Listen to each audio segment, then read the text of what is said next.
आप सबने ये नहीं सुना होगा कि लाइफ में एक ऐसी बीमारी होती है जिसमें ज़्यादा व्यक्ति खुशी भी रहता है और इसी के साथ ज़्यादा दुखी भी होता है, यानी कभी खुशी कभी गम भी उसकी लाइफ में चलता रहे।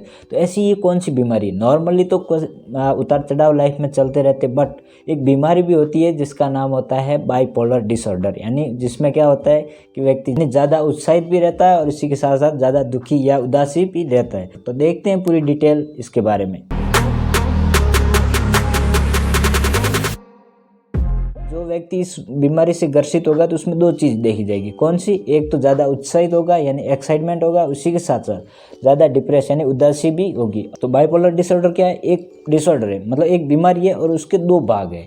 एक तो भाग होगा मैनिया और दूसरा भाग है उसका, यानी दूसरा पहलू है वो डिप्रेशन। यानी पहला पहलू मैनिया और दूसरा डिप्रेशन। अब मैनिया क्या होता है? तो मैनिया नॉर्मली मैं सिंपल लैंग्वेज में बोलूँ तो उसका मतलब होता है कि ज़्यादा ओवर थिंकिंग, मतलब ज़्यादा एक्साइटमेंट है ना, व्यक्ति है उसमें ज़्यादा अपने आप को एक्साइट रखेगा, एक्टिव रखेगा। जैसे कि उसके लक्षण क्या दिखाई देंगे कि व्यक्ति है ज़्यादा बोलेगा, ओवर टॉकिंग, आप मना करोगे तो भी वो थोड़ी देर बाद में वापस बातें स्टार्ट कर लेगा। या फिर वो कम नींद लेने के बावजूद उसका माइंड है वो ज़्यादा एक्टिव रहेगा। दूसरा, चिड़चिड़ापन रहेगा। तीसरी बात, अपने आप को पावरफुल समझेगा, यानी अपने आप को एक बिजनेसमैन समझेगा, कहेगा मेरे बहुत सारी पहुँच है, मेरे बहुत सारे कॉन्टैक्ट हैं, यानी ऐसी बातें करने लगा। सीधा सा मतलब है वो ज़्यादा बातचीत करेगा। तो ये सिम्टम देखे जाएंगे मैनिया में। दूसरा पहलू कौन सा होता है? डिप्रेशन। तो डिप्रेशन में क्या होता है कि व्यक्ति ज़्यादा उदास रहेगा, ज़्यादा किसी बात में इंटरेस्ट नहीं लेगा और नेगेटिव थॉट उसमें ज़्यादातर आएंगे। यानी उसको लगेगा कि मैं कुछ नहीं कर पाता, मैं वो, मेरे से कुछ नहीं होता है, या मेरे से पढ़ाई नहीं होगी, मेरे से वो नहीं होगी, मतलब वो थॉट आते रहेंगे, यानी अपने आप को नीचे डिप्रेस करते रहेगा। तो ये मेन दो पहलू होते हैं। अब जब व्यक्ति को ये दो पहलू एक साथ मिलते हैं तो उसको बोलेंगे बाइपोलर डिसऑर्डर। बट इसका क्राइटेरिया तो नॉर्मली लाइफ में व्यक्ति में उतार सुख दुख चलता रहता है, मतलब कहते हैं कभी खुशी और कभी गम, वो चलता रहता है। बट ये जो सिम्टम है वो मोर देन 7 डे यानी 7 दिन से ज़्यादा चलता है। 7 दिन से ज़्यादा व्यक्ति इस तरह से व्यवहार करता है कि मैनिया डिप्रेशन, यानी थोड़ी देर बाद में ज़्यादा एक्टिव रहेगा और थोड़ी देर बाद में वो वापस उदास हो जाएगा, यानी ऐसा कंडीशन 7 दिन से ज़्यादा हो तो इस कंडीशन को हम बोलेंगे बाइपोलर डिसऑर्डर।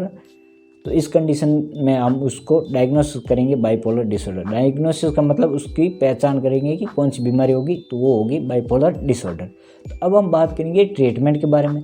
तो ट्रीटमेंट में क्या होता है कि पहले इसकी डायग्नोसिस में बहुत केयरफुल रखना पड़ता है, इसके बाद उसके लिए ट्रीटमेंट है वो डिसाइड करें। क्योंकि जब व्यक्ति कोई हॉस्पिटल आता है तो वो व्यक्ति एक ही पहलू में होगा, यानी एक ही अवस्था में होगा, या तो वो ज़्यादा डिप्रेस होगा या फिर वो ज़्यादा मैनिक यानी एक्साइटमेंट या फिर एक्टिव होगा।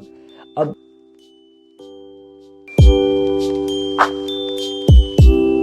ट्रीटमेंट में जो कि वो मेनली जो अपने ब्रेन में जो केमिकल होता है उसमें डिस्टर्बेंस हो जाता है और जिसकी वजह से ये जो लक्षण है वो प्रकट होते हैं। अब उस केमिकल की लेवल को बैलेंस करने के लिए वो ट्रीटमेंट दिया जाता है और उसमें जो मेनली जो ड्रग्स होती है वो एंटीसाइकोटिक ड्रग्स होती है वो दी जाती है। तो वो डिपेंड करता है कि व्यक्ति को कब से एपिसोड आ रहे हैं और कब, मतलब किस हिसाब से आ रहे, मतलब दिन में कितनी बार आ रहे, तो वो उस हिसाब से उसका ट्रीटमेंट किया जाता है। तो हमें आशा है कि ये वीडियो आपको पसंद आया होगा। यदि आप मेरे YouTube चैनल पर नए हैं तो वीडियो को लाइक और सब्सक्राइब जरूर कीजिए और इसी के साथ साथ बेल आइकन को प्रेस कीजिए जिससे आपको स्वास्थ्य संबंधी जानकारी के नए नोटिफिकेशन है वो मिलते रहें।